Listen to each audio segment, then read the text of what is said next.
Karibu tena katika kipande cha creating room ambayo inatengenezwa na member au watu wahusika wa uchaguzi ambao wapewe kazi ya conduct hiyo election.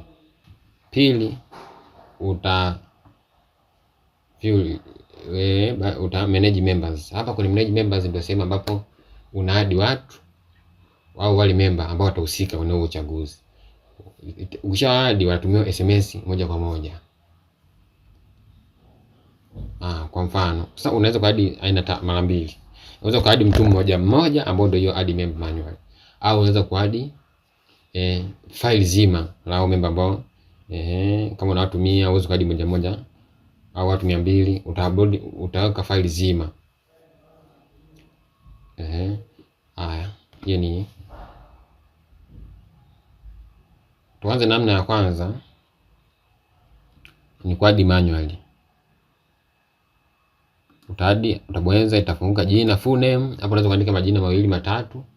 Labda niandike Joshua Peter.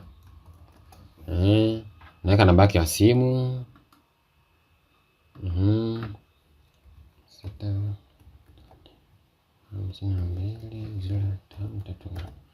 Na bado utaadi member. Ushaadi member anatumia SMS, ambayo SMS inasema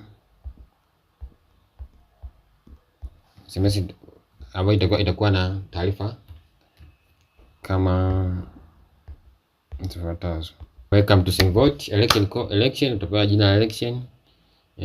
Baada hapo atatumia group code au election code, pia na password huyo mtu ambaye umemwadi. Hiyo ni option ya kwanza. Option ya pili, unaweza kuadi file zima.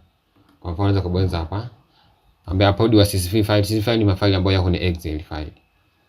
Unaweza kuadi yenye column ya kwanza. Column ya kwanza itakuwa na zile namba, column ya pili itakuwa na name, column ya tatu itakuwa na phone number. Zinazoanzia phone number lazima ianzie namba, sio 0, yani 0 anzia 7 na kuendelea au 6 na kuendelea. Usianzie 0 kwa sababu Excel log inakataa 0. File format naenda kuituma hapo, itaonyesha format yake. Utabonyeza hii choose file, itafunguka. Kisha kama file langu liko,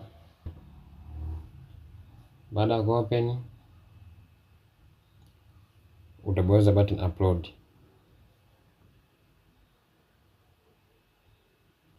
Baada hapo nasema upload complete 2 members added sent to name, ambao member walioadi wametumia SMS. Sasa hapa kuna pande kingine ni cha kuverify au ku approve pending. Unaweza uka approve moja kama hapo approve kufanya registered, baada uta update member. Sasa ukisha update member, it means kule anaweza ka login. Kama hujamfanya awe registered, hawezi ku login. Atakuwa anaambiwa bana contact admin for approve. Au kama una watu zaidi ya 100-500 utabonyeza hii button ya register or pending, ndio ita waruhusu wote wa register wote mmoja. Kama hivyo sasa unaona kwamba wamejibu register wote. Hii ndio namna ya create room. Pia kuna vitu vingine kama view results. Hii inaonekana baada ya watu kuanza kupiga kura. Pia kuna reports part, sehemu ya kudelete reports mbalimbali kama mfano results hilo hivyo na hivyo. Pia kuna panda support endapo kuna shida, labda unapata changamoto katika register. Kuna email, kuna namba ya simu, kuna WhatsApp na kuna frequent discussion na vinginevyo hapo. Nikushukuru kwa kuangalia video hii. Asante sana. Usisahau ku like, subscribe na comment.